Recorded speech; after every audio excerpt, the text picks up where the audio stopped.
I have a radio that I'm constantly listening to, and we all know the different tones. Every fire department has a different tone that'll go off. So we know by the sound of tone and the pitch of the tone what the call is kind of, or where it is. So sometimes we'll be, around the station and he'll hear something and he'll just like take off. He just like takes off running. He'll go run and get in his Tahoe and he's like, there's a fire. And we're like, what? Where? Like, I didn't hear anything. I've learned from him to always be listening to the radio because you always want to get that jump. Everything that we do is fighting time, time sensitive. Faster you can get there, more positive outcome you're going to make. I have a soft spot for helping people. We all do as firefighters, right? Everybody says when you come in, I want to help, I want to make a difference. There's just like this calling of doing more for people outside of work. All right, guys. Well, let me get y'all all tuned in. I always like starting the episode with asking everyone what they had for breakfast. So, Jacob, what you have for breakfast this morning? This morning for breakfast, I did not have breakfast. I had a large cup of coffee after a mandatory meeting, and that carried me throughout my day. Nice. I had lunch. Okay. We'll count that as breakfast. What was it? I actually had a burger for lunch today. Okay. Nice. Where from? There is a meat market in Santa Fe called Dorix, and my Heard of that. Italian chief was telling me that it's really good, and highly recommend Dorix. Okay. Dorix Burgers. Okay. Yeah, not Nice. a sponsor. Not a sponsor. Not yet. No, yeah, right. Not yet. Not yet. Supporting small business. Yeah. Speaking of meat market burgers that's really good, there is a meat market in this area. I think it's called just like Clear Lake Meat Market or something like that. It's Bay just Area Meat Market? Bay Area Meat Market. So Fantastic. that's burgers. actually where I get most of our meat from. Oh, nice. They have like the family packs. Okay. And it's not something that they advertise very much, but all of the meat that they sell is non-GMO organic beef. Yeah. So that's a lot of what we eat. Yeah, very cool. Yeah, we bought a half cow share last year. Where did you get that from? Because that's something that I want to do. I'll send you the contact. Yeah. Okay. I don't know why it's escaping me right now. It's CVH Farms. CVH Farms. Yeah, Okay. CVH Farms. Yeah, they're local. They're on like the northeast side of Houston, a little bit up, grass-fed, local. You can go there. And really good stuff. yeah, really good. You can definitely tell a huge difference. for sure. It's really good stuff. But yeah, let's get started. I mean, we already know what you had for breakfast this morning, Phil. Yeah. What was your breakfast? Yeah, what'd you have? Mine was, what did I have? Today I had 3 eggs and 2 pieces of toast. Okay. And I was telling Sean earlier, I like to go sweet or savory. And so on a sweet day, I'll have like a little bit of jelly on there, and then on a savory day, which was today, actually, I'll take the toast and I'll spray it with cooking spray. So instead of using butter, I'll just spray it with cooking spray, and then I'll put everything but the bagel seasoning, and then put the egg on top, Nice. Yeah. So Good. quick one today. What about you, Sean? Man, I had a Jacob breakfast. I had just a cup of coffee for my breakfast, Dang. and it was great. And I just had lunch, just some ground beef and rice. I'm in a room with intermittent fasters. You guys are just on another level. For I sure, can't keep man. up. Well, we're just trying to keep up with Jacob here. He's a CrossFitter. He's a firefighter. He calls himself a glorified secretary. What you said earlier. So, just tell me about those 3 roles, I guess, that you do. And obviously we want to learn about the Webster Professional Firefighters Association, and kind of, I'm curious, obviously how fitness can be a part of that. That's what we do here. So just tell us about yourself and what all you do. So my wife, Katie, she is the owner of Summit Sport Therapy. My father-in-law and my mother-in-law were her 2 primary helpers. Well, my mother-in-law unfortunately passed away about 2 years ago. So once she passed away, I started helping out her business. So she does all of the practitioner side. She has to worry about, nutrition, diet, supplementation, all of the complicated things that, she has to think about on her daily basis. I try and take that office stuff away off of her mind, so that's why I call myself her glorified secretary. Booking, billing. Right now we're switching software programs. Oh, the worst. We've done that before too. It sounded like such a great idea when I initiated this project. Oh, it's your idea. Yeah, and now that I'm like knee deep into it, I'm like, Help. What have I done? Can I ask how many patients you guys have? Is that a legal question to ask? Or? I would say on a weekly basis, we're seeing between 50 to, on a real busy week, maybe upwards of 70. Oh, wow. 70 patients, yeah. Uh-huh. So But it just total kinda in the varies. system that you have to transfer the information over, though, right? So yes, we have a ton of patients that are in the Hundreds system. and hundreds. Yeah, hundreds of patients that Yeah. have, been there since the start of Katie's business back in 2020. So, 4 or 5 years of patients that have to get moved from one system to the next. So, Don't worry. Next time I see you, I'll remind her that you started this. yeah. tell her to give me a raise. But yeah, so that's what I do on my 4 days off. My 2 days a week, I spend at the fire station. I am a driver for the Webster Fire Department. I recently got promoted a little over 6 months ago. Cool. So my first 3.5 years, I was a firefighter, and paramedic.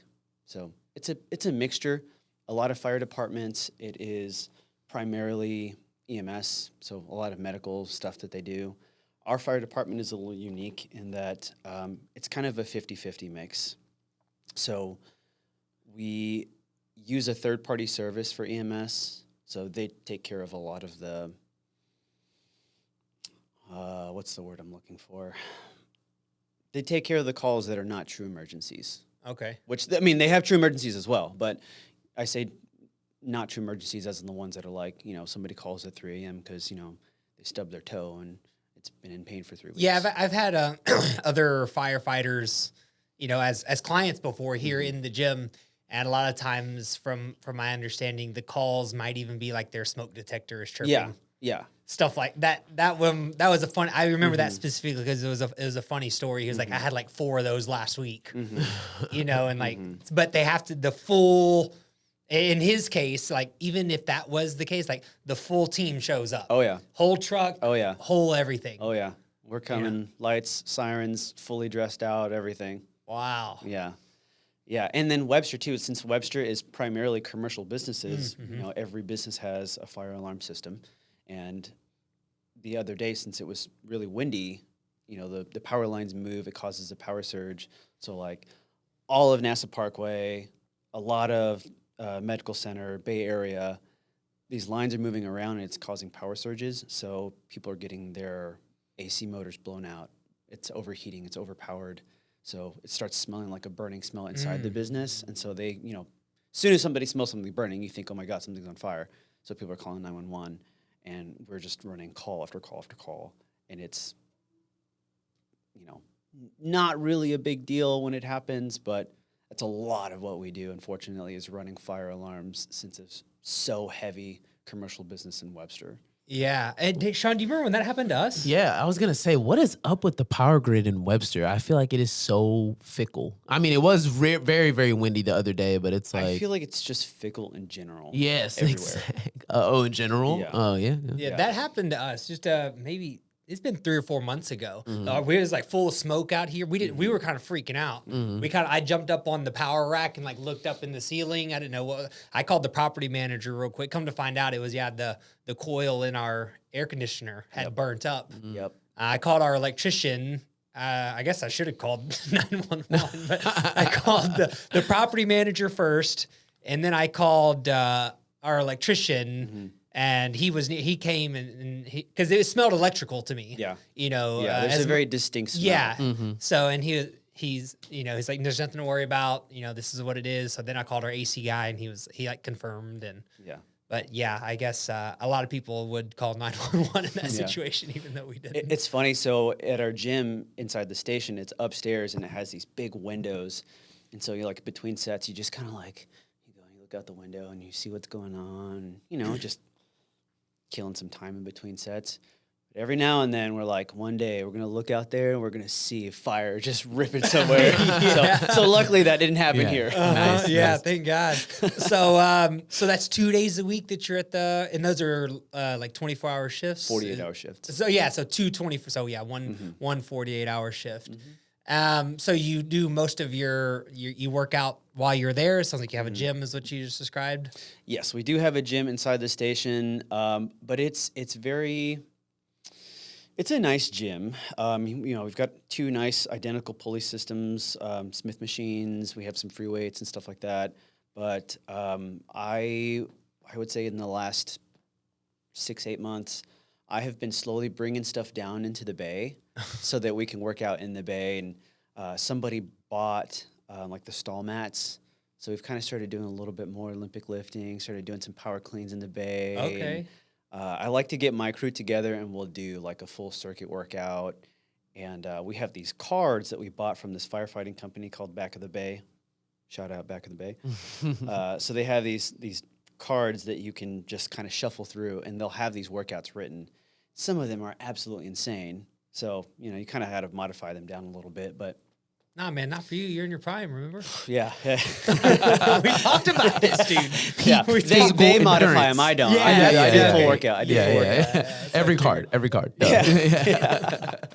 Yeah. So we'll do these workouts, and it's fun. Sometimes it's not, an hour-long workout. Sometimes it's just like a hard and fast, like 20 minutes. And guys are like, man, that was a good workout. It's like, yeah, that's all you need sometimes. Like, you don't have to do. Oh, so on each card is like a full day's workout. Okay, I was thinking each card was like an exercise. Yeah, that's kind of what I was thinking. Yeah, too. no. okay. It's kind of like It's like a WOD. Yeah, kind of like the CrossFit format. It'll have a specific WOD on the card, and each Okay. card is different. Gotcha. Yeah, and some of them are very like CrossFit similar. It'll have like an ascending or descending ladder, or it'll have like a 12, 15, 9, that kind of thing.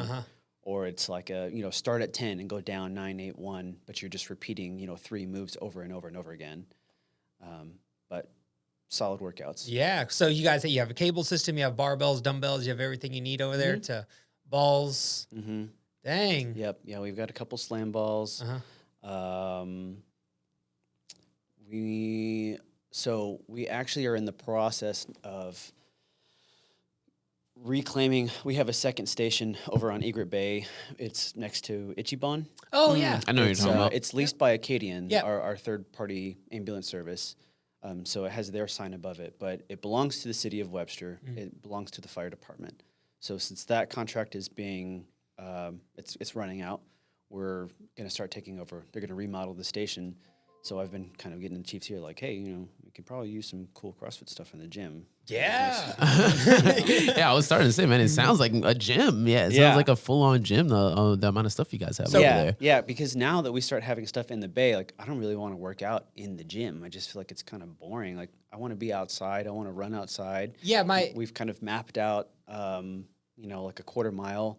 If you leave out the bay, run through the parking lot between the police station and the fire station, and then back around, it's like almost spot on quarter mile. Yeah, I was gonna ask what's the advantage of, you said you're bringing stuff into the bay. Like, what do you mean? Like, so the gym is upstairs. Yeah, so the gym is upstairs. Like, all of our living quarters is upstairs on the second floor. Okay. We have a huge bay where we store all of our vehicles.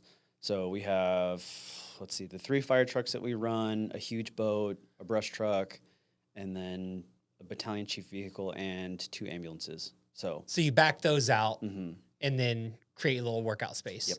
Because then you're ground level, so you can do the running. Okay. Yep. I'm following. Yes. I'm following now. So it sounds like if the contract with Acadian is up, you guys are going to be taking over your own medical services again? Yes. So our own EMS service actually started this week, but it's not going to be a crossover. It's not going to be a fire-based EMS where we are doing fire and EMS like most departments. We have a EMS division under the fire department. Yeah, I guess I'm not completely sure of the structure here. If you don't mind breaking it down for me. Like, yeah, so traditionally we'll use, the Houston Fire Department, for example. Okay. When you get hired on with the Houston Fire Department, I guess let me backtrack a little bit. To be a career fireman in the state of Texas, you have to have your state certification as a fireman, and you have to have at least your EMT basic. Okay. So going back to the HFD model, traditionally what a lot of fire departments do to save money is they will do both.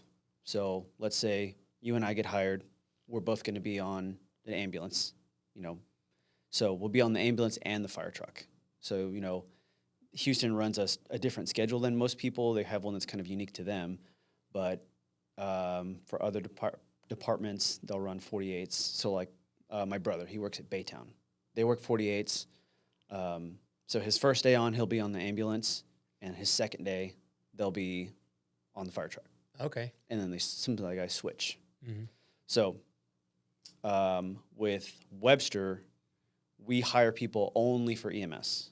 So there's not a crossover. The guys that are EMTs and paramedics, they're not going to get on a fire truck, and the guys that are on the fire truck are not going to get on the ambulance. How'd you make that decision? It was a decision made by a mixture of our battalion chiefs, lieutenants, the fire chief and assistant chief, and city council. They paid a lot of money for a work study to see what was beneficial, to see where we were as far as staffing, how many trucks we needed to run, how many stations we needed to have. So the results of this work study that they did, kind of laid out some different options. To be honest, guys that are firemen, that enjoy being firemen, don't want to be on the ambulance. So there's like a higher work morale maybe thing going on there too. Yeah, so guys that want to be firemen, if you work for the Webster Fire Department, you are only a fireman. Yeah, I thought that's how it was. Yeah, me too. And a lot of people do. A lot of people don't know that. A lot of people don't know that what fire departments generally do is mostly EMS. It's like 80% of HFD's calls, Baytown's calls, like a lot of departments that run that fire-based EMS system. That's primarily what they do. It's like you said, the city does it from a cost savings, because otherwise you'd have firefighters like not very busy, but they have to get paid if they're going to be on standby. So they find themselves on standby a lot. Is that the main reason that model got popular? Yep. Yeah, I would say that's definitely a big part of the reason.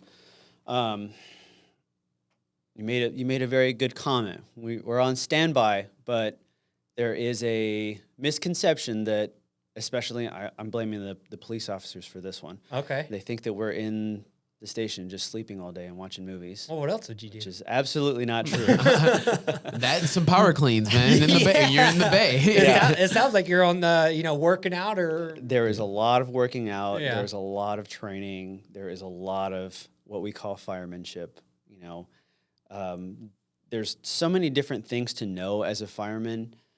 We have to wear a lot of different hats. So although EMS is not our primary concern, it is still something that we kind of have to do. So we'll have to, fresh up on some skills. We have to, be aware of our protocols. And, if this happens, what are you going to do? You have to follow this algorithm.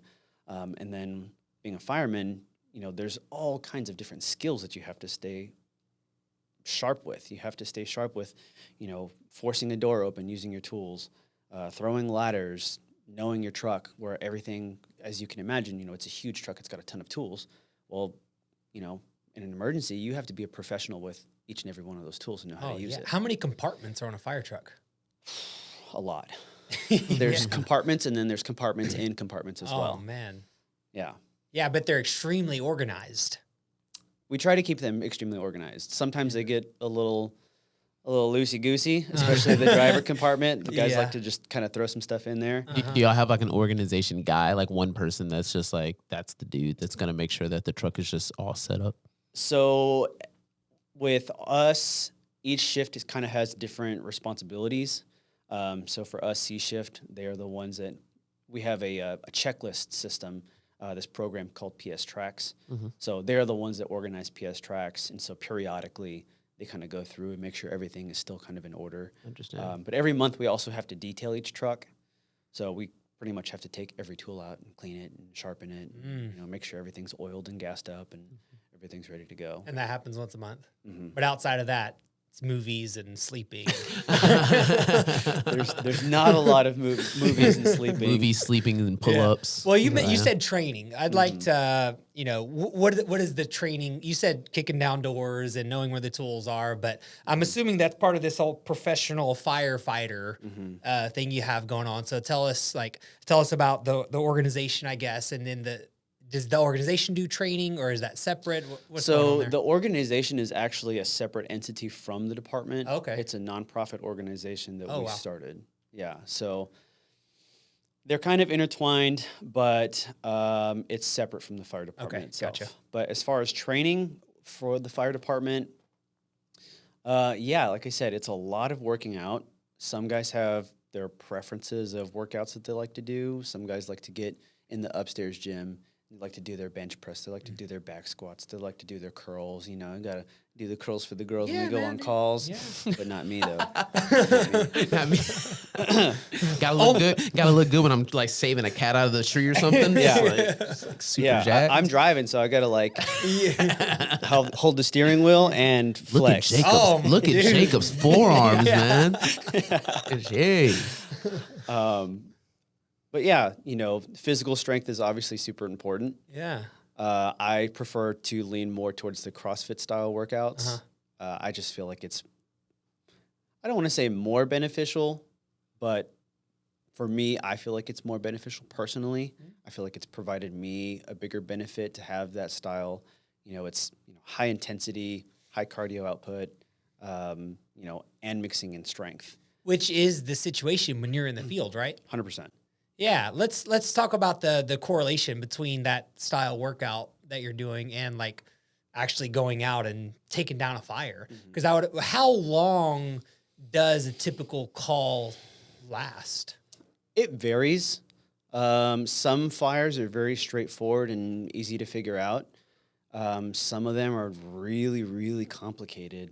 And so, for example, an easy fire, you get to the house, you can kind of tell based when you get there, based on the conditions of the house, is smoke coming out of the backside? Is it coming out of the corner? Is it blowing out the front window? It's pretty easy to identify where the fire is from the outside. So an easy fire, you can see where it is from the outside, pull your line, make quick attack inside, put it out. Everybody high fives, we take our picture in front of the bumper, and then we all go home. And how long does that take if it's easy? Bread and butter fire, you're there for, hour, an hour and a half. Oh. Most of that is just cleanup. Okay. Cleanup and investigation by the fire marshals. But something that is difficult and complicated and, you could be for hours. You can be there. So we had a massive apartment fire down Highway 3. It was the Harbor Point Apartments. So we got the call, I think it was just before 5 a.m. We just got the call.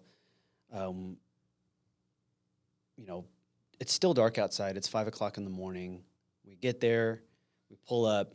I turn on all the lights on the truck because it's got all these, you have your flashing lights, but you'll also have what's called scene lights. And so they're just like big, bright lights that's just going to light up the area around you. So we park. I hit all my scene lights and look over, and this apartment, every inch of the roof, they're called soffits that's underneath the roof. Every inch is just chugging out this thick black smoke. And so right when you see that, you're like, oh, no. Yeah. How many times have you seen that in your career? That was the first time. Really? Yeah. Yeah. That was about a month ago. And how long have you been doing this? 4 years. Okay. Jeez. Yeah. So from the time we got there to about maybe 20 minutes later, there's a 100-foot tall flame burning through the middle of the roof. So what ended up happening was there was some kind of electrical problem with the water heater. It had been burning for about an hour before anybody noticed. There was people inside the apartment that, have reported waking up at, 4:30, 4 a.m. and smelling smoke, but not seeing any. So what ended up happening was it was in the walls. So it's in these shared walls and then got into the subfloor, which then ultimately got into the shared attic. It was basically an open attic space. So once it gets into that open attic space, it's just free oxygen, free game. It's exactly what a fire needs. So once it gets to that point, it's see you later. Oh, my gosh. So that was by far the most difficult fire that I have ever been to and I have ever faced. So we got there just before 5 a.m. and we didn't leave until about 2 p.m. Gee. We were there all night long, all day, making sure the fire was out. And unfortunately, that building was basically, I don't want to say burned to the ground, but that building was pretty much burned down. Yeah, I mean, break down that scene for us. Like, what is that like? Like entering that scenario. I'm curious from a psychology perspective, like what's going through your mind, a physical perspective, how your body's performing. The combination of those two things, I'm sure, is very difficult. Because you were talking about training earlier. The first thing that comes to my mind is training for a fire as a firefighter is the combination of mental and physical work. Yeah, for You sure. know, if you're just doing a workout, it's very physical. You're not thinking about very much. The only thing you're thinking about is how many reps, right? Yeah. It's very easy. Yeah. And then you have, mental things where, well, I can sit down and I can focus, but I'm not having to do anything physical. So it's easy to focus. But in this situation that you just laid out, we have to figure out what to do while also putting our bodies through this crazy physical demand. So Yeah, it is what is that like? It is extreme intensity, extreme demand that's put on your body. With something like that incident in particular, there's kind of a different perspective among drivers. Some people think, as a driver, when you get to the fire, all you got to do is, pull your lever, give your guys water. My fire department, my shift, me personally as a driver, I want to elevate this role. I want to make it, how do we take the driver role and make it better? How do we become more proficient? How do we make the fire ground better for the other firefighters? So when we get there, we're taking these heavy ladders off the truck. We're putting them out the building because the guys are going inside. If they find somebody inside or if they need to make an emergency exit out of a window, I want them to have some way to get out. So having ladders at windows, ladders at different points, you may be able to go in through the front door and something can quickly change and you can't come out that way. So even if they don't need the ladder right now, you're preparing in case they need it later. Got you. Yeah. And then for the guys that are inside, we have to carry these heavy tools. The air pack and the gear itself is heavy. Your gear altogether, your helmet, your air pack, your bunker gear, it's like an extra 100 pounds just right off the bat. Before carrying in a tool, you're expected to carry in at least 2 tools as well. Tools, like what kind of tools are you talking about? So everybody's expected to carry a tool. Some guys carry, we call them, for just the simplest term, we call it a hook. It's a big, long metal bar, and it has, these little hooks at the end of it. So we'll use that for, we're looking for a fire, we'll say something's burning in this room. Well, what we're going to do is we're going to poke a hole. So we'll start tearing out some of these ceiling tiles, and we'll try to expose to see if there's a fire. Because we've been to other fires where, it doesn't look like there's anything. There might be a light little smoky haze, but you poke a hole in the ceiling and you're like, oh, shoot, it's right there. We got to open this up and, squirt some water at this. So that's one of the tools that they use. Another tool is they have this, we call it a water can. It basically looks like a fire extinguisher, but it's silver and it has like a long hose on it. It's a long black hose. So that only carries 2.5 gallons of water, and but it'll last about 60 seconds of continuous spray, and it'll put out a ton of fire. It's Something special about the water that's in there? So it's pressurized with air as well. So you have to pour in your 2.5 gallons, and then you have to fill the remainder of that.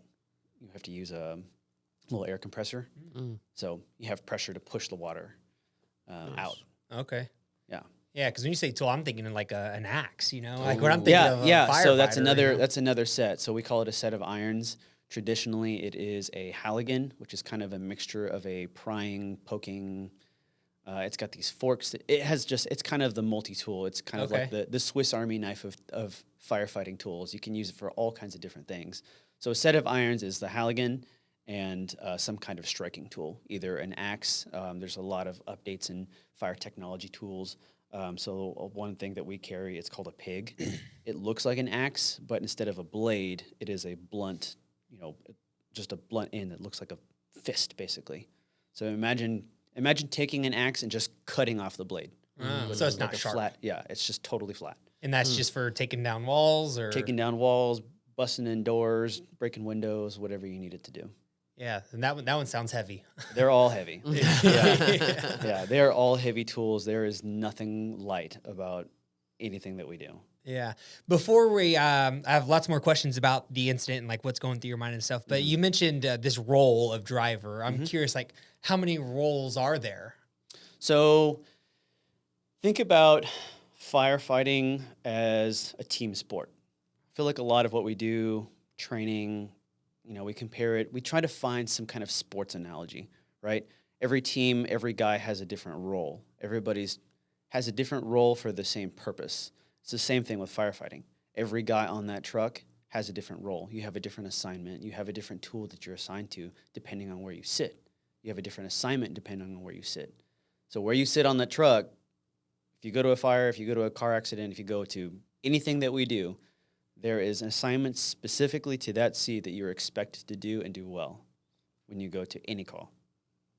So the driver is kind of like, I like to think of the driver as like maybe like the nose tackle of a quarterback, right? Okay. So the lieutenant or the officer of the truck is our quarterback. He's the one that's calling the shots. And he's usually in the passenger seat or what? Okay. Yeah. So the nose tackle is the guy that's looking out for the quarterback. Or if he sees something, he's got to tell the quarterback, hey, look out for this, this, and this. Or, hey, I heard this on the radio that maybe he missed. And, that may affect your quarterback's decision. Yeah, so y'all are communicating the whole time. Okay. Yeah. So the lieutenant is the one that's in charge. The driver is kind of the second in command of the truck. Okay. And then you have... And then for us, we have 3 firefighters in the back. Okay, so there's 5 people on the truck. 5 people. And the other 3 are the ones that are... Well, I'm assuming at a fire like the one y'all went to, how many people showed up? How many firefighters showed up to that scene? So another very unique thing about our fire department is everybody around us is volunteer. I don't know if you guys knew that. No. I did. That a lot of, I didn't know I knew most fire departments were volunteer though. I did not know that. Yeah, majority of the fire service in the United States is volunteer. Really? Is that like... Well, it's in the United States. I mean, I'm assuming that it's for cost savings Yep. reasons, is a lot of it. Yep, it's for cost savings, and as fire technology continues to improve, there are statistically less fires. I was gonna ask that. At some point. I was gonna say, I feel like with fire technology improving and smoke detectors and everything, is there just more or less fires? But Yes, there is less fires. The problem is though that we live at a time where everything is made with some type of oil, right? Everything is made from plastic. Everything is made from some kind of combustible thing. So 50 years ago, 100 years ago, when things are made out of true raw materials. So for example, a long time ago, you had about 30 minutes to get out of a house fire because things just took longer to catch on fire. It's natural, it's wood, very dense products. Well, now things are glued together. They're made with plastics. They're made with lighter materials. So now for a working house fire, you have about 3 minutes to get out. Jeez. 10 times less. 10 times less time. Sounds weird, but Yeah. wow. So it engulfs the home much faster. Dang. Yeah, it doubles in size I forgot what it is off the top of my head, but it doubles in size like every 3 seconds. Oh my gosh. Jeez. Yeah. When it comes to working with the volunteers, you're going to like, is that an issue? Do you feel like? Or? No, actually it's not. Which actually, before we go on, let me finish my point that I was trying to get at. So our department is unique in that we are a paid fire department and everybody around us is volunteer. Everybody that surrounds us that we touch is volunteer. So you mean like League City? Yeah, so League City, Seabrook, Kemah. There's a little neighborhood by the mall called Forest Bend, Friendswood. They're all volunteer. It's shocking to me that League City and Friendswood are all volunteer for as big of communities as they are. Pasadena is the largest volunteer fire department in the United States. Really? Pasadena is not all that huge, is it? It's pretty big. I think Pasadena does. Yeah, Really? Pasadena is does, pretty big. Yeah, stretch pretty far. Yeah, Interesting. yeah, but it's the largest the largest volunteer fire department. And is Webster paid because of all the business, all the commercial? Is that why? Or do you know? I don't know specifically why or what influenced. It used to be a volunteer department. So one of the common things that happens when they go from volunteer to a career department is it'll have a transition period where it's volunteer and then a combination. So you'll have both paid guys and volunteers. So you'll have like a day crew and maybe a night crew, but you'll also have most of your staffing is from volunteers. And then ultimately you will become a fully paid fire department. So where all these volunteer places around, do they have like one guy, like the lieutenant maybe is a career firefighter and he's like kind of controlling the volunteers? Or A lot of guys that volunteer are also paid firemen. So I volunteer for Santa Fe. Guys that I work with, they volunteer for League City, Friendswood, Seabrook. Where else? I feel like there's somebody that I'm missing. But a lot of us paid guys also do it for free in the communities that we live in. In other, like in nearby communities. Wow. Is it hard to find these volunteers? No. Huh. I will say... Seems like a tough gig. I think, you know what I mean? I think it's a challenge sometimes, especially at certain times of the year, around the holidays. Right now the rodeo is really big. So on the weekends, guys are out at the rodeo. Yeah. So when stuff happens on the weekend, you're like, hey, you might not get very many volunteers. Yeah. So certain days of the week. So a very common practice is for volunteers to have a training night on Tuesdays. So if a structure fire drops on a Tuesday night, it's like everybody and their mother is coming. But if it's not a Tuesday night, it's kind of a toss-up. Wow. You might get a lot, you might not, we'll see. So what's unique about us is that even though Webster itself is like just under 7 square miles, since we help all these other volunteer departments, especially League City, we get dispatched to a fire in League City, we get the call at the same time, but we'll get there before them. Because we're there ready. At the station, we're ready to go. Yeah. And they have to get guys that, have to come from their house and go to the station, put their gear on, and then go. So they're kind of behind the ball.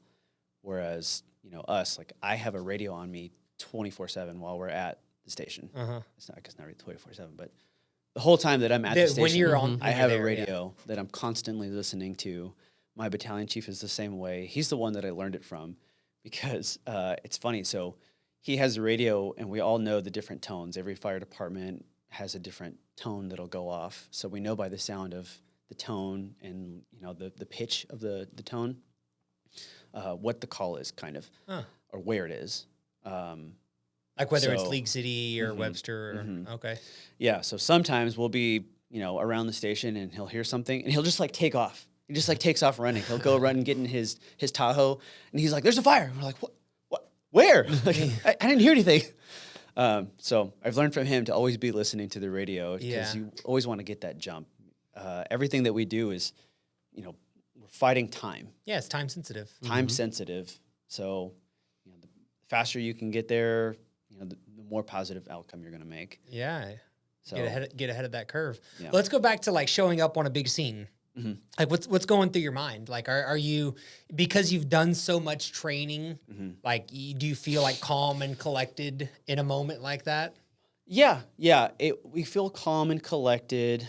Having those seating assignments, it takes the guesswork out of, what am I going to do? Oh, like what are my responsibilities? You already know. Yeah. And then depending on, are you going to be first? Are you going to be the first truck there? Are you going to be the third truck there? Like, those kind of assignments kind of vary too based on the order in which you get there.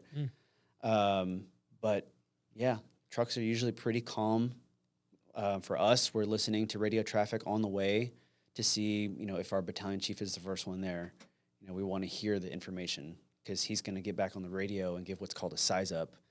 So that just kind of relays, what am I seeing? What kind of building is it? What are the conditions? And so that kind of, makes your game plan on the way there. So it's a lot of if-thens. If this, then that. And you've trained so much that you start to piece together this puzzle. Yeah. And then it ends up making a lot of sense. And then each person plays their part. Yep. And it gets work. I think I'd asked you earlier, I don't think we kind of changed subjects. So like how many total firefighters, including volunteers, showed up to this that event? Oh gosh, I don't know. So for that one, we actually ended up calling Houston Fire Department as well. Are they a paid department also? Yes. Houston's a very, very, very big. I think they're the third largest paid department in the country. Okay. Yeah, very well-known, respected fire department. It's funny, we're so close to each other, but we don't really work together a lot. but we're working on that. Okay. But for that fire, there was probably, I would say, 8 to 10 fire departments. So Times 5. 4 or 5 guys per truck. Wow, so 40, 50? Yeah. Something like that. Yeah. Jeez. Yeah.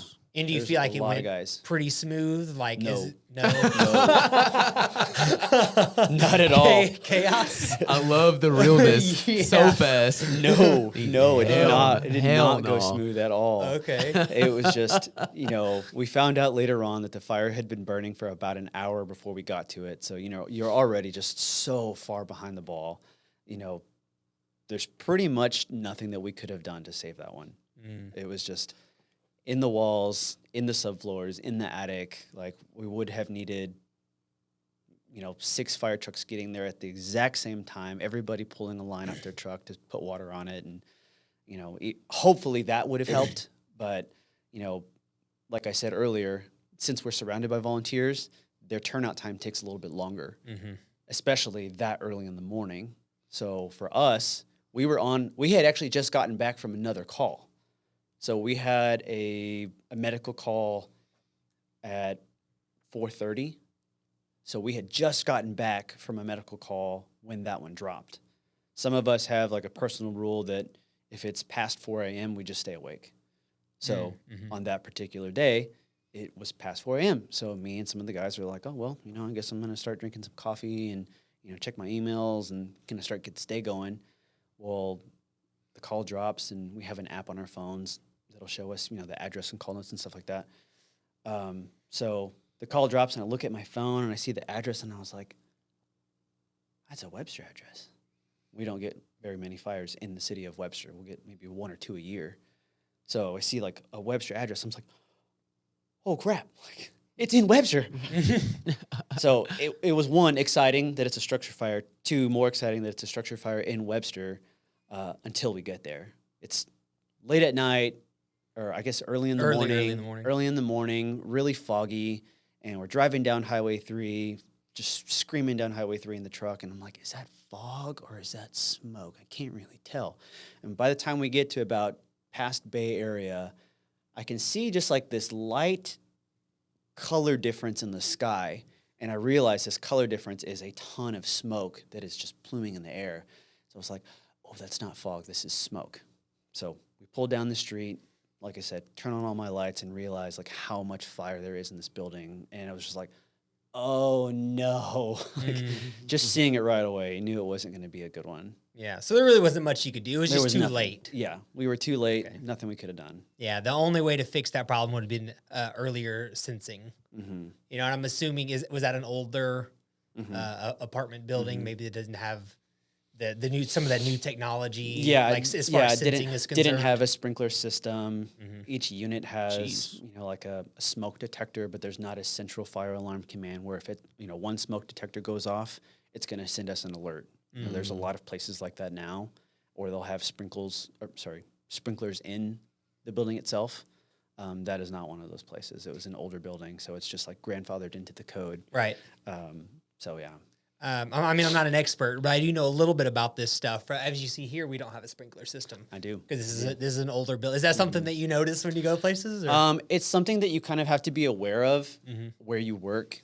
So we do building inspections for, I guess, we haven't really done them in a while. We keep getting rookies. That's taken our priority. But so each shift is assigned to an area, and we have to do these building inspections. Well, we don't like doing these inspections because we're really just looking for your smoke detectors, your emergency lights, things like that. It's kind of monotonous work.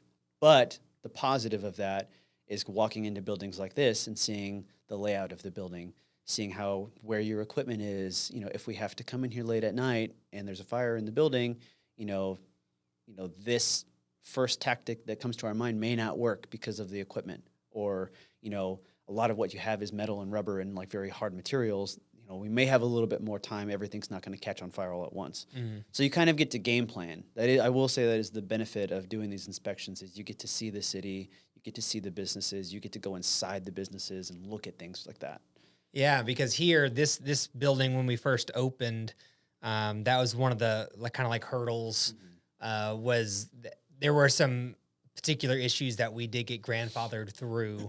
That took a little longer, but we ended up opening. And now at our second location, we do not have that ability. So we had to install a sprinkler system over there, actually. So again, I'm not an expert, but I've learned a little bit about some of these different laws. And we talked a little bit earlier about the sizing of the bathrooms, so these are things that I have kind of picked up that before I never thought about. Yeah. Never considered, like, what commercial buildings do I walk into that have a sprinkler system or not? It's not something I ever thought of. But now that I know about it, you just kind of start to pay attention. And, as someone like I do, I'm a personal trainer, right? So I don't love this about myself, but, I have eyes where I'm aware of, like, people around me making healthy or like unhealthy decisions. And, so it's like one of those things you just can't help it. So I'm assuming that you kind of do the same. Like when you go to people's house, maybe you notice some like safety issues or anything like that. Is that something that you like deal Absolutely. with? Yeah, absolutely. Being a first responder or a fireman, like it doesn't turn off. You're just kind of always in this like assessment of danger. And, like, you're always in the what if things happen. Cause it's like, it sounds cheesy, but it's like one of my favorite sayings is, oh gosh, I'm going to mess it up now that I'm going to think about it. One of my favorite sayings that I heard from another battalion chief is things that never happen all the time.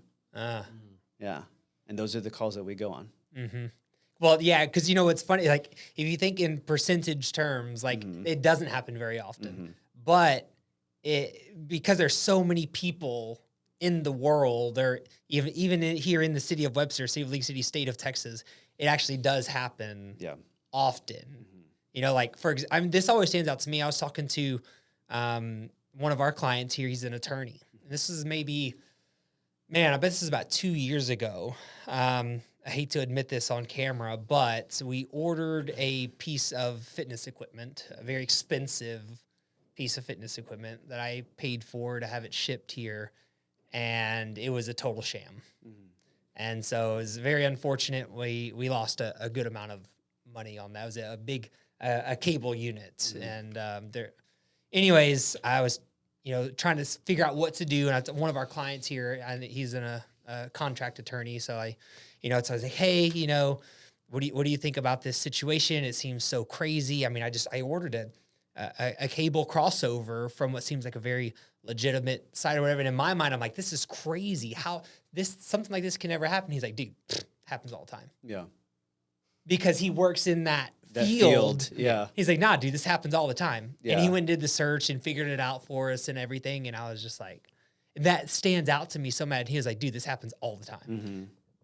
But in my, it's just a crazy thing, Yeah. But anyways, can we talk a little bit about your organization here? Like, tell me about that. Yes. So the Webster Professional Firefighters Association is a separate entity from the fire department. We are our own nonprofit organization. So I say that it's intermingled with the fire department because it's run entirely by us firefighters at every rank.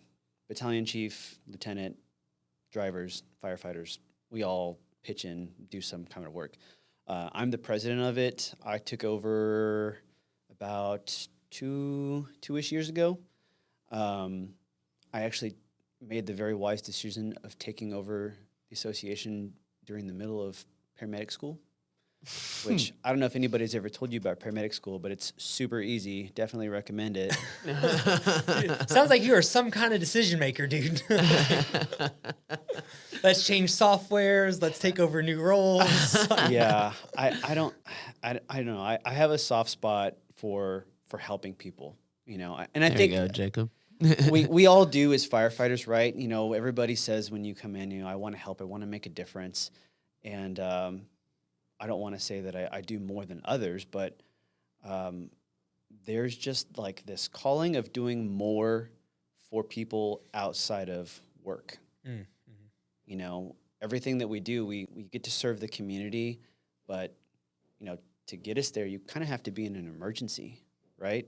So if you really want me to come to your house in a hurry, you have to call 911 and something has to be wrong. Yeah. Whereas for the association, if you just reach out to the association and, or let somebody know, like, hey, I'm going through this hard time. I lost my job, or whatever it is. If there's something we can do to make your life like just a little bit easier, if we can buy you a gift card, if we can buy you a meal, if we can get you a cup of coffee, like, we have the funds to do that. We run entirely on donations from the community. We have given Christmas gifts, birthday gifts. We've made donations, monetary donations to people in the city, guys that we work with. Every time somebody has a baby, we'll donate, a gift card. We'll give them diapers. We'll give them wipes. So it is really, truly an outreach to the community. It's giving back to the community. And it's something that I'm like very, very passionate about, and I truly love doing. So yeah, I've been the president of that for a little over 2 years, and we've gotten to do some really cool stuff for the community. Who started this? It was a collection of people that started it. The president, the board members kind of shuffled around a lot the first couple of years, and I think the vision of the association was evolving, and there just wasn't really like a very clear certainty of what direction that we were heading in. And, I just had this feeling of like, I think I should do it. I think I should take over this and start getting this going in the right direction. And talked about it with my wife, and I told her, I was like, hey, I know I'm deep in paramedic school. I'm studying every day. I'm, putting so much of my focus and effort and time into schoolwork, but I think I can manage this. I think I can, kind of figure out how to do this as well. And she was like, well, it's up to you. If you feel like you can do it, you should do it. I was like, okay. So after I talked with her, I talked with some of the guys that I work with and guys that I look up to at work, and, kind of told them my same thought process. And they were like, honestly, like, we need somebody to do it. I think you should too. So I was like, well, here goes nothing. So yeah, took over, and I feel like I'm not a person to toot my own horn, but I feel like I've done a pretty decent job. We've done a lot of community outreach. We've helped a good amount of people. We did this pickleball tournament last year. It was the very first time doing it. We raised a good amount of money, most of which we've already given back to the community and given to other people. We'll do T-shirt fundraisers throughout the year. Last year we did one. The year before we did one for November, No Shave November, for like men's health awareness. Prostate cancer. It's kind of evolved into this, blanket term for overall men's health. This year we're doing a autism awareness shirt. So I'm working on that design now. I'll have that out pretty soon. So how do you come up with these ideas for fundraising efforts and everything? So we have monthly meetings, and guys that have ideas just kind of shoot me ideas, and we kind of decide as a group, is this something that we want to pursue? Is this something we want to do? And everything we do is kind of based on votes. So we'll vote all together, whether to move forward on something or not. A lot of it is kind of self-initiated as well. I'll think of something and I'll tell the guys like, hey, what do y'all think about this? And I think, give them the guns? Yeah, unholster these things. But I'll like ask them like, what do y'all think about this? And I think they trust me with the decisions of our. You got them held up, dude. Right. Better. I feel like they have a good trust in me with our association. So whenever I have an idea, they're okay with me moving forward. It's pretty rare that there's any pushback. And then are you the main one that kind of takes and puts it into action and kind of doing some delegating and start making things happen? Yep. Okay. Yep. So I'll do a lot of the legwork for stuff, and then once it gets to a phase of bringing things to fruition, I'll kind of pass off some of the work to the guys and delegate some work.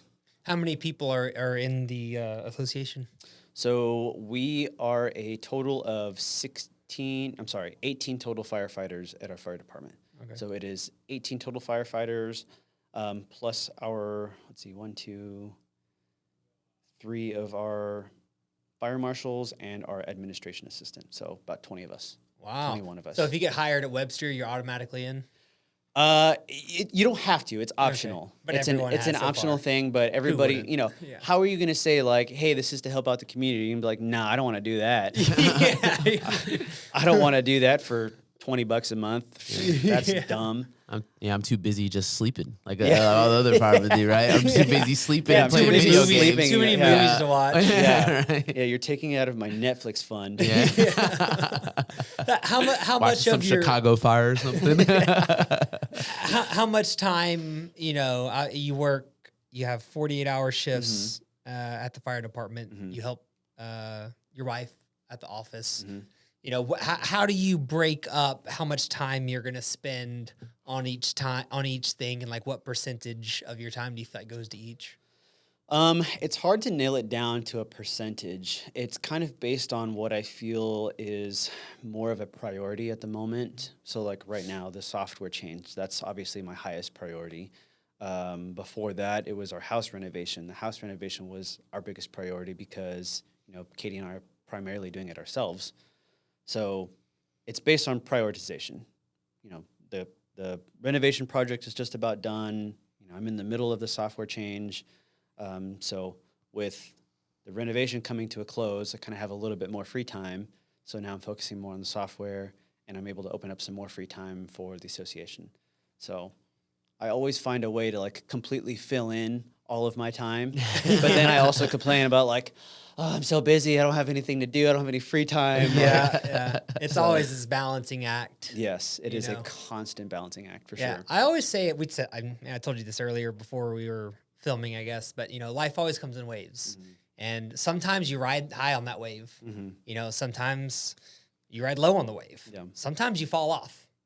And you got to get back on. Yep. And I always say that to the clients about their fitness journey. And so I was kind of curious too. I know you did a lot of CrossFit in the past, right? So maybe tell us how that has changed or evolved. We all know that you're in your prime currently, but how has over the years, as you take on more responsibility, you're married now, right? Do you guys have kids? We just found out we are expecting our first. Oh my gosh, dude! Whoa, Congratulations! congrats! When's that? Thank you. He will be due in September. Okay. Have you thought about what's going to happen then, like with the clinic and everything, or? A little bit. It's kind of one of those things where I'm like, I'll worry about that. Yeah. I'll worry about that later. I'm not gonna Cross stress. that bridge when I come Dude, to it's it. gonna be I'm not- later, I'm like- not going to stress about it too much right Okay. now. Wow. Yeah. But Well- we've talked about, modifying her schedule and the amount of patients that she can see. And, Okay. it's going to be a play it by ear thing Sure. in the beginning. Okay. Well, we'll get to that in a minute, Yeah. or in a few months. But tell us like how your dedication to fitness over the years has like come and gone, and obviously, when you're at the department with your workouts and everything, kind of how that's come and gone as you take on more responsibilities, as you've gone into married life, you've bought a home renovations, and even though it may not be as prevalent as it once was, I'm sure there's still a piece of it somewhere Yeah. in your life. So kind of maybe talk about that. Yeah, for sure. Fitness, obviously, in my profession is extremely important. Everything we do has a very large physical demand. I actually got into CrossFit because of firefighting. So whenever I was going through the academy, before I had even started the academy, I was like, I need to find something that's going to help me get into better shape. Because, before I was just, doing normal bro workouts and, 5 sets of whatever. Chest and biceps. Yeah. Chest and bis and tris and whatever. We're good. Yeah. I'll do a squat once a month or something. Yeah, I was about to say, yeah, who Perfect. who Yeah. messes with leg day? Yeah. I found CrossFit because I was like, I just need something that's like more intense. It's going to help me get into shape. And then when I started here down the street at Bay Area, I was like, oh, I love this. This is so much fun. It was a lot of fun, very intense, something that you have to be like 100% committed to focusing on. Otherwise, you're gonna hurt yourself. And CrossFit already has that bad rap of people getting hurt and doing dumb things. I've never had any serious injuries. I've had just minor sprains and stuff, but luckily being married to a sport therapy chiropractor, That helps. I get fixed up pretty quick. Yeah. So I bounce back pretty fast. Fitness journey has definitely been, like you said, it comes in waves. There's some times where I can dedicate a lot of time to it, and there's sometimes, like now, where I can't dedicate as much time to it, but I still have a commitment to it. I still carry a baseline of, a personal baseline, like make sure you can still lift this much weight, or make sure you still feel this type of way when you're running, or, when you're under, extreme fatigue. I feel like CrossFit too, like it kind of challenges you mentally and physically because it's so intense, and you're also having to keep count of, your reps and your sets and all this other stuff. And then you're having to keep extreme focus on, good form, good movement, being efficient with your movement. What is the most efficient way to get, from a clean into, the next movement, from a clean to a burpee. Like, you're kind of strategizing while you're working out as well. And then kind of tying into firefighting, like when you're at a structure fire, you're inside this building, you have to move fast. You can't really see anything whenever things are really smoky. But you still have to be like aware of your surroundings. You have to be aware of your conditions. You have to be making good decisions. You have to be like mentally sharp and focused while you're firefighting. You don't want to get hurt. You don't want to get somebody else hurt. You want to make good decisions. So the two have kind of like tied together really, really well. I would say my love for firefighting definitely grew because of my love for CrossFit. And it was just an easy transition into firefighting because of CrossFit. Yeah, I feel like if you're not like at a certain fitness level, firefighting is like gonna be miserable. Yeah. Probably. Yeah. And I mean, hard. I say that in the most respectful way possible. Yeah. But there's not gonna be anything fun or fulfilling about that if you like can't breathe while you're in there. You know? It is a hard job, and I feel like that's something that that people don't realize, like how difficult it is to carry your own body weight, your own tools, your own air pack, and having to I thought I turned that off. I'm sorry. Do you take that? No. Sounds It sounded serious. It serious. sounded like Sorry. Lake City to me. I was about to start running. Yeah, so imagine hearing that in the middle of the night. Yeah. That's what wakes you up. Oh man. Sorry, I thought I turned my sound off. I should have asked this question earlier, but how do you train for that? How do you train for being in a like smoky scenario? Like, can you train for that? Or Oh, yeah, do you wear like absolutely. masks that like limit your oxygen? Yeah, or? we have different ways of going about that. So League City has their own training facility that they let us borrow. They're very gracious about letting us use it pretty much whenever we want. So we'll use a combination of either artificial smoke, so we'll have like smoke machines, and we can kind of use the smoke machines anywhere. We can use that at the station. We'll fill up a room with smoke, and we'll hide, bodies or dummies in there, and you have to go search for them. Does that artificial smoke affect your breathing the same way as real smoke? No, because the face mask that you're wearing, so it makes a complete seal around your face, and so you're only breathing in that air. And whenever there's a breach in that seal, like since it's positive pressure, you can feel when there's a leak, or you can hear it as well. So you're going in with the tank on. Oxygen. Yeah. Okay. Gotcha.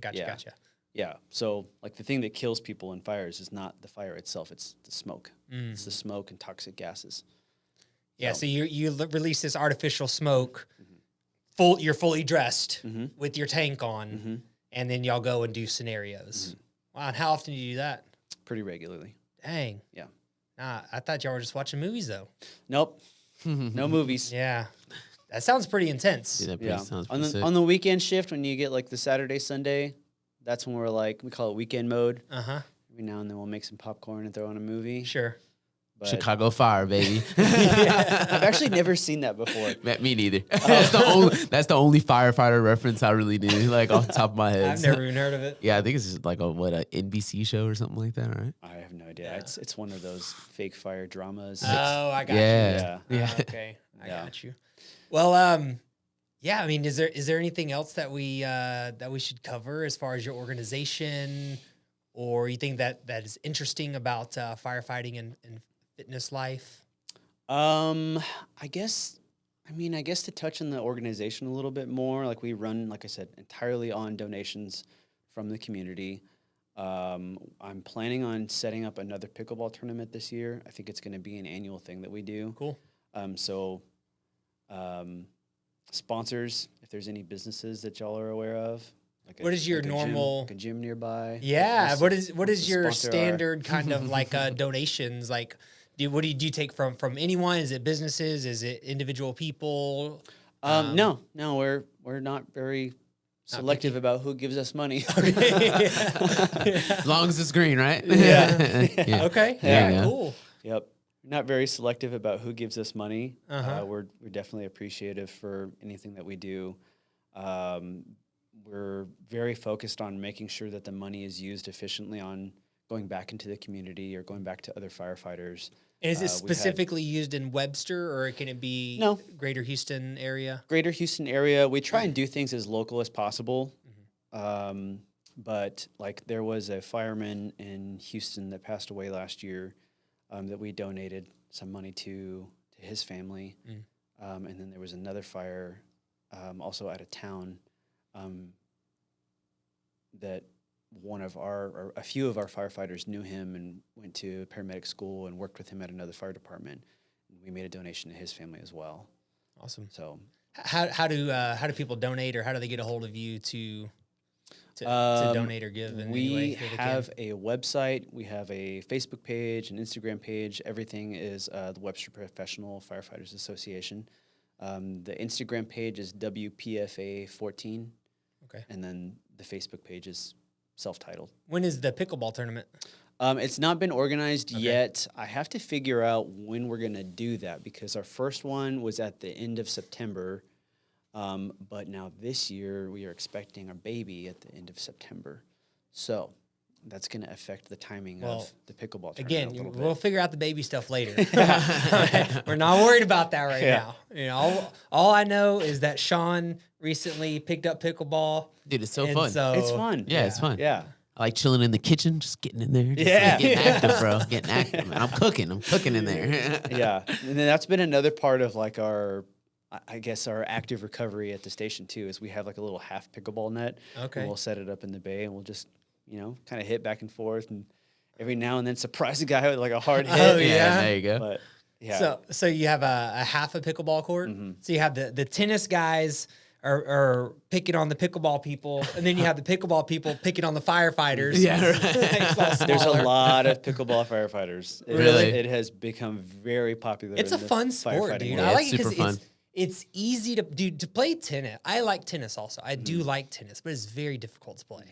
It's hard. It's hard to like hit the ball correctly. Pickleball is just easier to pick up. Yeah. You can just play a little bit faster. You just, I was never good at sports that required me like baseball or tennis. Anything that required me like keeping an eye on the ball and swinging my Okay. I just didn't have that good coordination for it. So that's stuff I wasn't good at. Pickleball, I would also say I'm not good at, but it is fun to play. but you can still play. Yeah. Nice. Yeah. Yeah, me and my buddy, we played in the tournament and we just got stomped. Yeah. My It wasn't good, but pickleball- we had fun. Yeah, I played in I don't remember. It was at Chicken and Pickle last year. Is that where you had y'all's? I don't remember exactly. I think it was something to do with the chamber, I believe. I don't remember exactly, but anyways, there was like 30 or 40 teams in this tournament, and I played with a good friend of ours, Dr. Christina. Nice. And she invited me to play in this tournament. And there was, a large amount, 30 or 40 teams. And there's a big variety, a lot of beginners. There were people that were pretty good. And then, of course, the first match that we played was against like a professional pickleball person. Yeah. Jesus. Dude, we didn't even return it.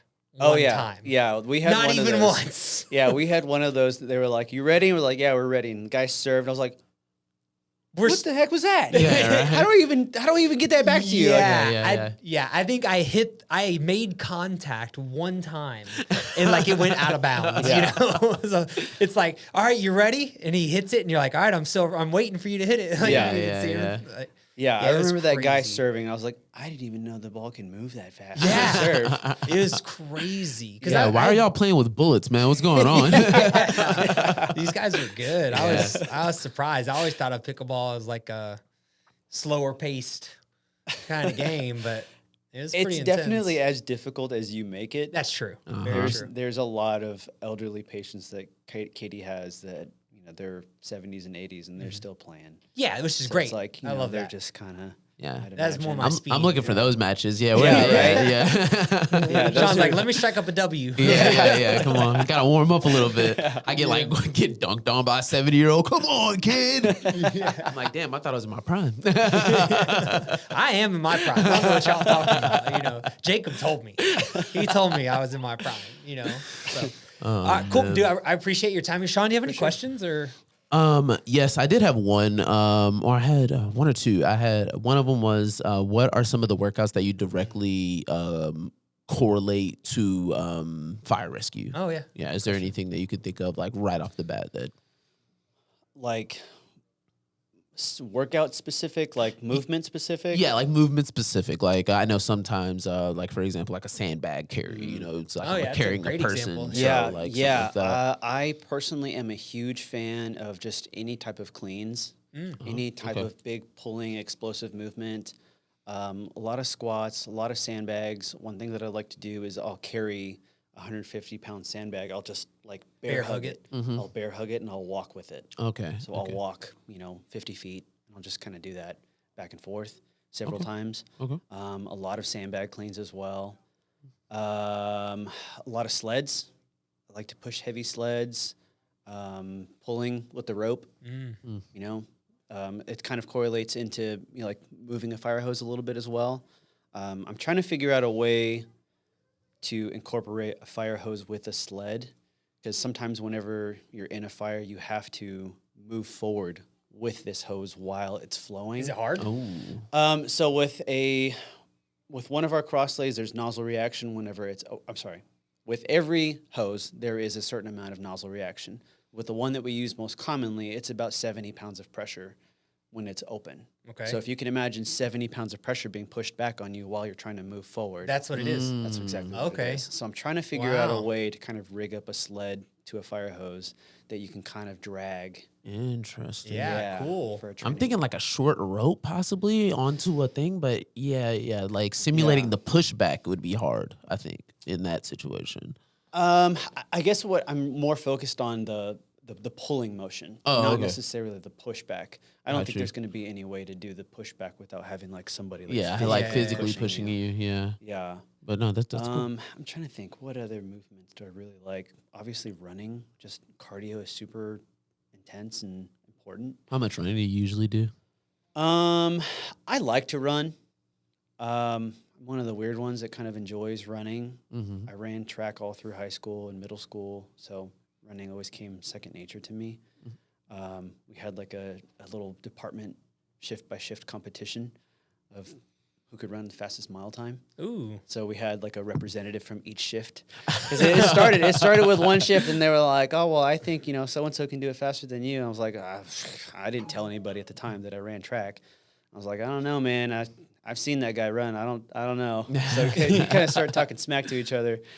And then finally it came race day, and I just smoked everybody. You did? Yeah. Nice, dude. Nice. I love What was to your hear time? it. What's Smoked your- everybody. 6 minutes flat. Okay. Yeah. Wow. Smoking. Okay. Yeah, okay. 6 minutes flat. And I was like, oh, I wish I knew I was that close to 6 minutes. I would have run faster to go sub 6. They were like, what? Yeah. They were like, you could have run faster. I was like, oh, yeah. Yeah. Yeah. Yeah. Dang, I love Could to you hear have? it. Could you? Yeah. Yeah. Yeah. You were just taking it easy on him. I was pushing it pretty hard. Yeah. But I still had a little bit left to push. Do you do any races now? No competitions. Yeah, I was. Dang, I was my man's just stomping the pub stomp, man. You're just stomping them at the fire department. Yeah, it's funny. There's a video. So remember I was telling you guys, we have it kind of mapped out around between the police department and us. So there's a clear video of the end of the race where I'm coming in, and the next person behind me is like 30 seconds away. So as I'm crossing the finish line, you just see this like little dot Speck. off in the distance, like that's the next person. Nice, dude. Very nice. I love it. I was never a big fan. Honestly, like when I was, I'm 33. We're all pretty much the same age. But when I was younger, until I hit 30, I was like never a fan of competitions. I was like, I don't need that. I'm motivated. I was like super motivated. But now, Like if I'm not, like last year I did the marathon and that was like changed my whole, just having that something like on the books, you know, or even if it's something with your friends or at work, like having some type of competition or date. Like a North Star type of thing. That you're Yeah. actually training for Yep. is like so game changing for me. But if you had asked me 5 years ago, I'd have been like, I don't need that. Yeah. You know, did you see a big difference? Like whenever y'all did that little competition, did you see your like competitive self like kind of come out? For sure. Yeah. Yeah. It definitely brings out some competition. I remember our old coach, Tristan, he has this, you know, personal motto that you kind of have to do something dumb every now and then. Okay. So like every now and then he would write this workout because he, you know, he did all the programming for the gym at the time. And, you know, now he runs Ascend training. Big That sounds CrossFit group. super familiar. Yeah, Very, that's, very popular CrossFit Yeah. group. They run out of Greater Heights CrossFit Okay. town. Nice. But yeah, he's training like elite athletes now. But you know, very, very smart coach, very, Sure. very smart guy. But back in the day, I was kind of his training dummy. So Oh, perfect. he was like, well, every now and then, you know, you got to do something dumb to make sure you can do, you know, see what you can do. So I kind of still live by that. Every now and then, you got to do something silly that's like really pushing your body to the extreme. Okay. Last year, Alvin does like a 5K fundraiser. So me and two other guys, I was able to convince two other poor souls to do this 5K with me in full bunker gear. So, Oof. yeah, the only thing we didn't wear was the mask. So Didn't do it writing on down air. what that includes for us. So full bunker gear is your coat, your pants, your air pack, your helmet, Boots. Jeez. boots, and everything. Didn't wear sneakers. I feel like that's got to be the worst part is your feet. I figured out that that was not very wise. Not a wise decision. I somehow had like I had blisters like between my toes. It was very unpleasant. Well, have you seen that guy that runs? There's a cop that runs marathons in this area, and he'll run it in full, I guess, patrol gear. So he's wearing the black pants, the shirt, and I think the vest under, and he's wearing like cop shoes or whatever, and he's running with a blue. Yeah, those are flag. heavy boots too. Yeah, and he looks heavy. He's an older guy too, and he was at the Houston Marathon when you went. That's crazy. Yeah, it's nuts, dude. Some people are just built different. I was We- about to say- I real, want to make a dude. very important distinction. We did not run this 5K. We walked it. Oh yeah, okay, got you. Yeah. You might have started running. Yeah. but- No, there was no starting. Oh, run. no? No. Oh, okay, y'all just walked it. Because it was Nice. in the summer too, so it's Oh my also gosh, hot. dude. Yeah. It's people don't realize how heavy the gear is and how hot the gear is. So also being outside in the sun, like we were just toasted. No way. Yeah. We were just dripping sweat, like constantly just pouring water on ourselves, trying to stay cool. Yeah. You know, opening up your jacket a little bit, trying to get a little bit of air. But So what's yeah. your dumb thing for this year I think this year we're gonna do it again, but we're gonna do it on air. on air? Yeah. Oh, like film yeah, it. So I'll no. With like, the air with mach- the air. Oh. Yeah. So last Jeez. year we had all the gear on, but we didn't have our mask on. So I think this year I'm gonna do it again, but I'll have the mask on and I'll be connected to the air tank. Well, at least you can. Well. I don't know. There's no bright side. Yeah, I There's was trying to come up with. Sounds rough. I was trying Yeah. to come up with something. Yeah, But I appreciate you trying to make it better. yeah. At least you won't run out of breath. Yeah, that's why I was trying to like go somewhere in that direction. Until the bottle Somewhere. runs out, until your bottle runs out of air, well, then Oh, you know, man. I'll just take my mask off. But yeah, I think that's going to be the next dumb thing that I do to see. Well, I'm gonna try to find something dumb I can do this year, I guess. I do have one more question. How was your? Can you remember your first fire? Ooh. My first fire. Ooh. So it's funny. My rookie year, I had a lot of small house fires. So remember I was telling you about the water can? It's like the Oh, yes. the glorified fire extinguisher. So my first year, we had a lot of these little small house fires to where all we needed was 2 water cans. We carried 2 of them on the truck. And so my battalion chief at the time, he gave me the nickname Toucan Galvan.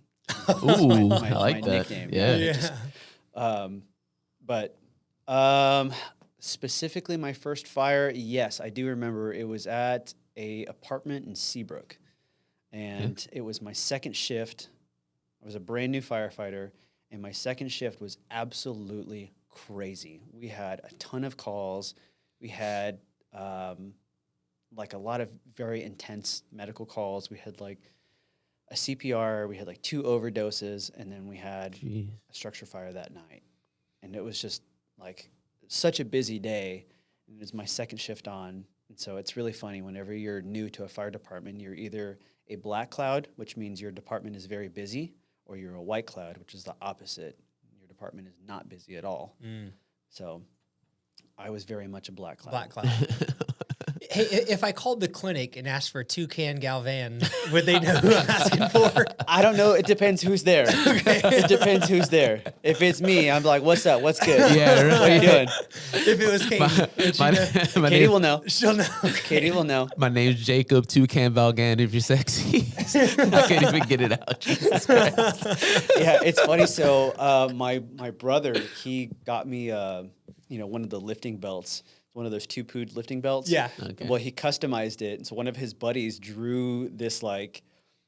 It's just this really silly, like cursive. It says my last name, Galvan, and it has these 2 crossing water cans. And it's like really cheesy, but I think it's like freaking awesome. Yeah. And so they had it designed, and they sent it off to 2-pood, and they put it on my lifting belt. Yeah. Well, for firefighting, we have these leather straps that we put our radios in.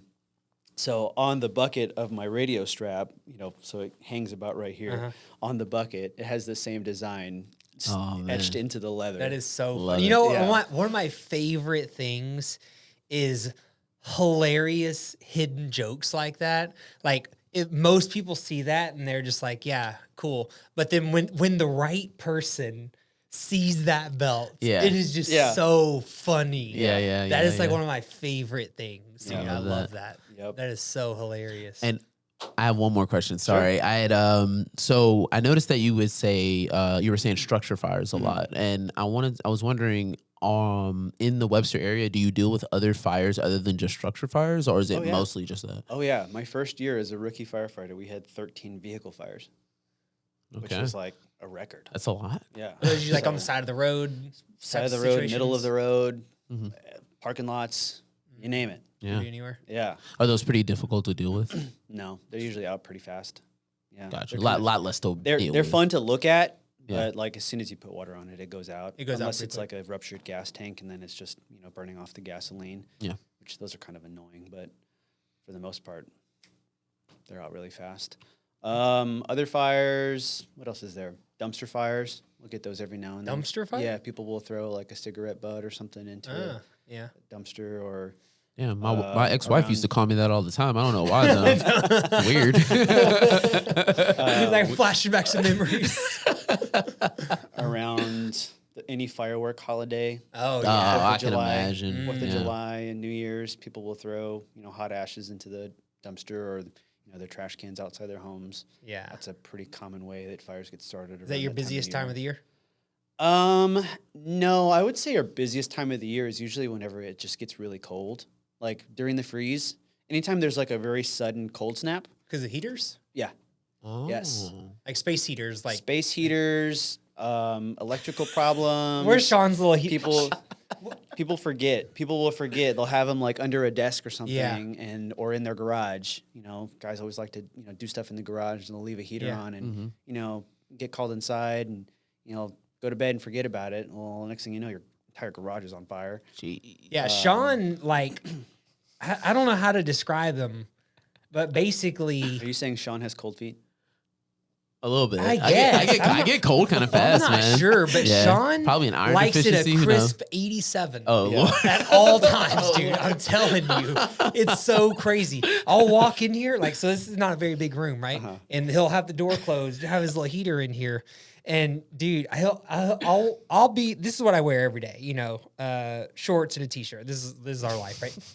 Sean will be in pants, a hoodie, a beanie, and I'll walk in and like I'm sweating. I'm like, hey man, what's going on? Yeah, How you and, doing? and it runs like all the time, and I'm like, Just I always make sure I unplug it. But I'm just wondering, like, can any heater start a fire? Is there particular kinds that are So more it's dangerous? not really the heater itself. It is what is around the heater.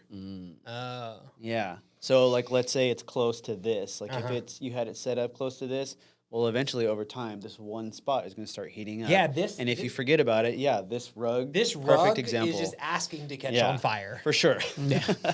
All right. All righty then. Okay. So, it's okay to have it move on. Let's move on. Just don't forget about it. In the podcast. Yeah, cut all this out. Yeah. All right, I think that's a good one. Well, man. And you're in the preheated oven, man. Dude, I really appreciate your time. For sure. This was Thank super you so fun. much. I Yeah. didn't know very much at all about firefighting, what it entails, the different that there's the medical piece Yeah. to it. Hey, or anytime you anything guys like want to that. come by. Oh, yeah. Yeah. Come by the dude. station. We love to have visitors. Okay. Yeah. Dude, cool, We love that'd to be have great. visitors. We'll take you around the station. We'll put you up in the truck. We'll put you up in our ladder truck. Dude, I've never been on a fire truck. Oh, dude, I'll take you for a ride. Yeah, dude, let's go. Yeah, that'd be tight. Sean, are you down? I'm so down. That I'm sounds so down. super fun. Yeah, I'm like visualizing myself there. I kind of want a foot race, man. We can foot race around it a little bit too, you know? Just kind of catch a Yeah, lap. I think So, you, yeah. y'all could, race a mile. Oh, What do you yeah. think? Yeah. I'm down. Okay. Down. Yeah, down. All right, guys. Remind us the website for the foundation and everything. It is WebsterTXFirefighters.org Okay. for the website, WPFA14 on Instagram, and Webster Professional Firefighters Association. And you guys on take Facebook. Donations of any kind. Of any kind. We And- have Venmo, we have Cash App.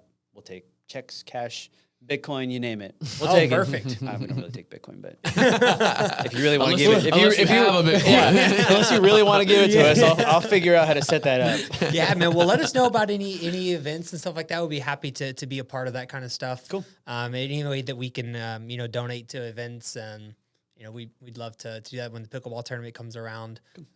Count us in. Awesome.